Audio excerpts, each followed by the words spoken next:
Aleluya, aleluya. Síganme, dice el Señor, y yo los haré pescadores de hombres. Aleluya, aleluya. Acompáñame al Evangelio del día de hoy, el Evangelio según San Lucas. Y la palabra de Dios dice así. En aquel tiempo, Jesús estaba a orillas del lago de Genezaret, y la gente se agolpaba en torno suyo para oír la palabra de Dios. Jesús vio dos barcas que estaban junto a la orilla. Los pescadores habían desembarcado y estaban lavando las redes. Subió Jesús a una de las barcas, la de Simón. Le pidió que se alejara un poco de tierra y sentado en la barca enseñaba a la multitud. Cuando acabó de hablar, dijo a Simón: lleva la barca mar adentro y echen sus redes para pescar. Simón replicó: Maestro, hemos trabajado toda la noche y no hemos pescado nada, pero confiando en tu palabra, echaré las redes. Así lo hizo, y cogieron toda cantidad de pescados, que las redes se rompían. Entonces hicieron señas a sus compañeros que estaban en la otra barca, para que vinieran a ayudarlos. Vinieron ellos y llenaron tanto las dos barcas que casi se hundían. Al ver esto, Simón Pedro, se arrojó a los pies de Jesús y le dijo: apártate de mí, Señor, porque soy un pecador. Porque tanto él como sus compañeros estaban llenos de asombro al ver la pesca que habían conseguido. Lo mismo les pasaba a Santiago y a Juan, hijos de Zebedeo, porque ellos también eran compañeros de Simón. Entonces Jesús le dijo a Simón: no temas, desde ahora serás pescador de hombres. Luego llevaron las barcas a tierra y dejándolo todo, lo siguieron. Palabra del Señor. Bendita palabra de Dios. Lucas nos narra esa llamada vocacional de Pedro y de los otros primeros discípulos. Desde ahora, dice, serán pescadores de hombres. Y como vemos, hasta ahora también aparece que Jesús va trabajando solo. Y llega el momento en que ahora busca colaboradores, ¿verdad? Como al igual en nuestros tiempos, continúa él buscando personas que quieran colaborar para engrandecer su reino. Ayer hablábamos de Pedro y el Evangelio nos decía que Jesús curó a su suegra de fiebre. Hoy nos cuenta cómo, para poder apartarse un poco de la gente que se agolpaba en torno a él, pues le pide a Pedro que le preste su barca. Yo me imagino qué satisfacción sentiría Pedro, porque no solamente había visto lo que él había hecho en su casa, sanando a su suegra y a la multitud que se agolpaba esa tarde, esa noche, en casa de Pedro. Y cómo vio Pedro cómo las personas sanaban, cómo las personas eran liberadas y cómo las personas eran, eh, eran atendidas por Jesús. Me imagino que él sintió una gran satisfacción, ya que ese predicador que se estaba haciendo famoso por sus palabras y sus milagros, le había pedido a él, a Pedro, su barca, habiendo otras barcas ahí.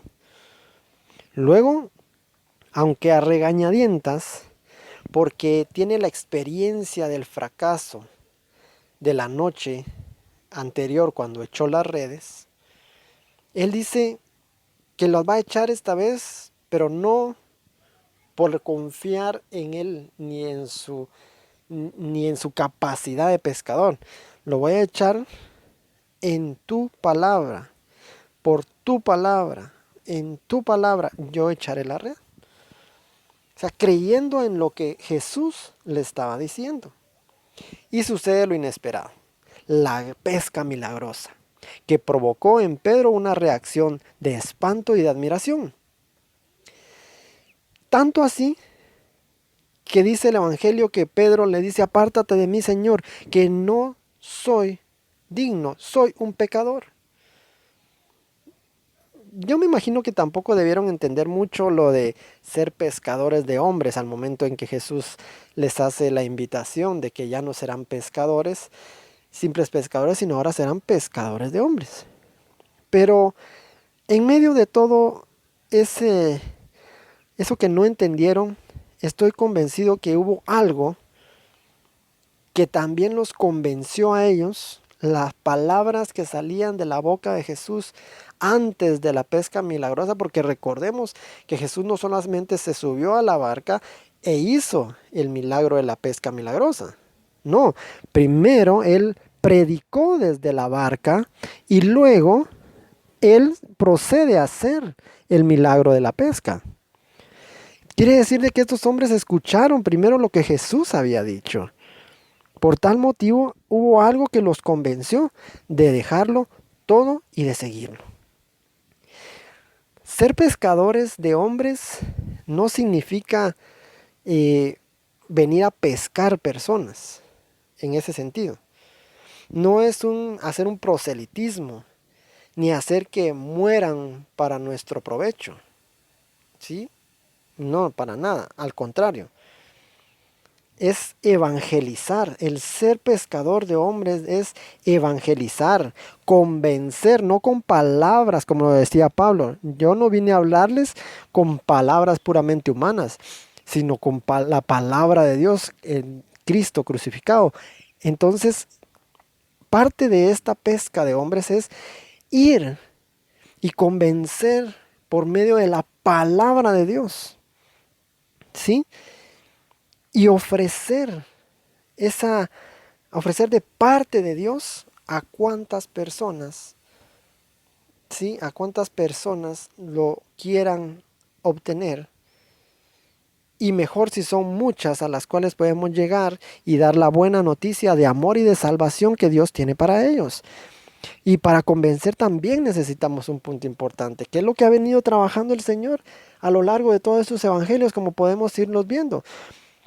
Tú tienes la bendición de que independientemente de dónde recibas tu evangelio, si no lo has borrado, pues podrás regresar atrás a los evangelios de semanas pasadas, del mes pasado, darle una leidita nuevamente y te darás cuenta cómo el Señor venía trabajando en nuestro comportamiento como persona y en la comunidad. Pues de esa misma manera, ahora que nos dice que debemos de ser pescadores de hombres, eso nos va a servir mucho a nosotros. ¿Por qué? Nuestra iglesia siendo sabia y dándonos la palabra de Dios día a día, nos ha venido preparando en ser personas totalmente transparentes y buscar hacer la voluntad de Dios. Eso nos va a servir para tener un testimonio y ese testimonio va a convencer a muchos de que Dios tiene esa buena noticia y su buena noticia es de amor y de salvación. En el origen de nuestra vocación cristiana y apostólica, tal vez no haya una pesca milagrosa como tal, o algún hecho extraordinario, aunque lo dudo. Sé que muchos de los que me están escuchando han tenido situaciones en las que han visto la mano de Dios en sus vidas y que ha sido extraordinario, que nadie tenía cómo poderlo hacer y que solamente Dios fue el único que pudo hacerlo. Porque Él es el Dios de los imposibles. Pero posiblemente no ha sido tan extraordinario. Pero si de algún modo ha habido y sigue habiendo un sentimiento de admiración y asombro por Cristo, como Él decía, dichosos los que creen sin ver. Si nosotros, no habiendo visto todas las cosas que Jesús había hecho, creemos y tenemos esa admiración y ese asombro por Él y la convicción de que vale la pena dejarlo todo y seguirle por colaborar con Él en la salvación del mundo. Nosotros somos llamados a colaborar. Nosotros somos llamados a ser parte de ese trabajo evangelizador y ese trabajo de salvación que Dios tiene para con el mundo.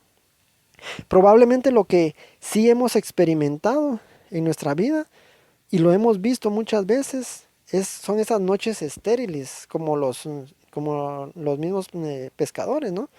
Que no hemos pescado nada. Pero también hemos visto días en que hemos sentido la presencia de Dios que ha vuelto eficaz nuestro trabajo. Hemos visto ambas partes. Hemos visto que cuando no estamos con Él, cuando no estamos pegados a la fuente, pues nuestra vida es estéril. Pero cuando estamos pegados en la oración, en la lectura de la palabra, en la escucha de la palabra, en la reunión con nuestro Dios por medio de esa intimidad y en esa oración, entonces vemos que nuestra vida es fecunda y es sorprendente. Y eso nos sirve para ir madurando, como aquellos primeros discípulos, que en el camino de la fe, a través de los días buenos y de los días malos, ¿sí? Y eso nos va a ir ayudando a madurar, para que por una parte no caigamos en la tentación del miedo o la pereza al ver momentos difíciles, o nos terminemos confiando excesivamente de nuestros métodos, de nuestra capacidad, sino más bien de la fuerza de la palabra de Cristo. Hoy se tiene la tentación de pensar que la palabra de Dios, lo que leemos en los evangelios o en la Sagrada Escritura, tiene el mismo valor que lo que está escrito en cualquier libro, en cualquier otro libro de motivación, en cualquier otro libro de crecimiento, en cualquier otro libro de cualquier otro tipo de lectura. Pensamos que es igual, que es lo mismo. Pedro, un experimentado pescador, se pone a escuchar lo que ese hombre, lo que Jesús, ¿sí? Lo que para un hombre de su experiencia resultaría ilógico la petición que le hace. ¿Cómo es posible que un carpintero le venga a decir a un pescador experimentado en qué momento echar las redes? Sin embargo, la escritura, como les decía hace un momento, nos dice que antes de invitar a Pedro a pescar, Jesús había predicado, ¿sí? A los que se habían reunido en torno a la barca. Y Pedro había visto los milagros que había hecho días anteriores en su casa, incluso con su suegra. Así que, de alguna manera, ya que habiendo escuchado a Jesús predicar y hablar, pues seguramente lo que él escuchó hablar de labios de Jesús, pues definitivamente lo animó a intentar una acción fuera de toda lógica, dentro de su oficio, y es lo que nosotros debemos de hacer también. Que nosotros creemos que lo sabemos todo, nosotros corremos a los libros, nosotros corremos, y no está mal, no está mal. Pero también debe haber momentos en nuestra vida en que debemos de intentar hacer acciones fuera de la lógica y preguntarle a Jesús en qué momento echar la red. Y Él va en contra de toda lógica, Él va en contra de todo método, Él va en contra de todo lo natural. Y puede ser que te mande a hacer algo que tal vez tú creas ilógico, pero tú verás una pesca milagrosa en tu vida. Porque al igual que en tu vida, también, así como Pedro, ese resultado de haber intentado esa acción resultó en una gran pesca. Pedro entonces, a pesar de ser hombre experimentado, reconoce que la palabra de Jesús no es como la de cualquier otro hombre. Hay algo diferente, hay algo distinto en las palabras de Jesús. Y a pesar de ser Pedro experto en la materia, pues se deja conducir por la palabra del Maestro. Eso es extraordinario. Porque nosotros podremos ver la gloria de Dios en nuestra vida cuando nos dejamos llevar y conducir por la palabra del Maestro, por la palabra de Dios. Debemos escuchar más seguido y con mayor atención la palabra de Jesús, mi querido hermano. Y eso lo tenemos en los evangelios. Nos está llegando palabra todos los días. Y debemos no de ignorarla, sino de tomarnos el tiempo de morir a nuestra carne y tomarnos el tiempo para escuchar. Y no importa cuánto tiempo tenga que esperar, lo importante es que pueda escuchar palabra de Dios. Y no escucharlo 2 o 3 minutos, no importa el tiempo, porque va a ser fructífera en tu vida esa palabra que vas a escuchar. Y reconoce que esas palabras no vienen de cualquier hombre. No es simplemente la palabra del carpintero en Nazaret, sino que es la palabra del Dios Altísimo, la cual tiene poder, mi querido hermano.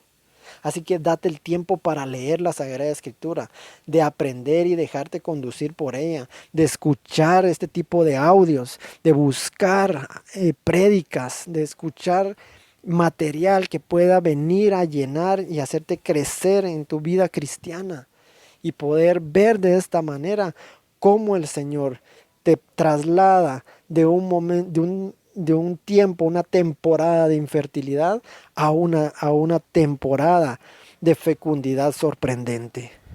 Déjate llevar pues por la palabra de Dios.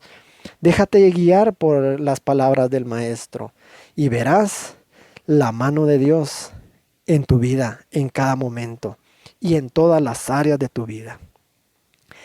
Gracias, Padre, te damos en este día, porque una vez más hablas a nuestro corazón, Señor, porque nos das una enseñanza maravillosa, Padre, y porque quieres transformarnos y llevarnos a nuevas alturas, a llevarnos a nuevas experiencias, a llevarnos a nuevas expectativas del reino de los cielos en nuestra vida y poder ver esa abundancia, Señor, de bendiciones y dejar esa vida de esterilidad en nosotros.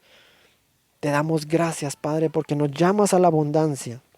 Te bendecimos, Padre, por Cristo nuestro pastor. Él ha venido para que tengamos vida, dice, y vida en abundancia. Él es la puerta siempre abierta a todos los hombres que nos franquean el paso a tu infinita bondad, a tu amor universal y al amor de nuestros hermanos, Señor. Si tú vienes, Señor, conmigo, si tú estás conmigo, Señor, atravesando el mar de la vida, yo quiero dejarme llevar, porque he comprendido, mi Dios, que si me alejo de ti, terminaré naufragando. Quiero remar, Señor, mar adentro. Quiero creer en tu palabra. Quiero intentarlo como lo hicieron estos pescadores, Señor. Ante toda negativa, ante toda cosa ilógica, Señor. Y creer, Padre Santo, que en ti puedo encontrar esa abundancia de la cual tú me llamas, Señor. Quiero remar mar adentro, pero tan solo si tú vienes conmigo, acompañándome en mis zozobras y en mi tempestad, para poder ver la gloria de Dios en mi vida. Bendito y alabado seas, Padre, en el nombre poderoso de Jesús. Amén y amén. Bendiciones, hermano. Que Dios te bendiga en este día. Déjate llevar por la palabra de Él. Déjate guiar por su palabra. Búscalo. Date el tiempo para leer sus escrituras y aprender y dejarte conducir por ella. Y recuerda siempre que Dios es bueno todo el tiempo y que todo el tiempo Dios es bueno. Bendiciones.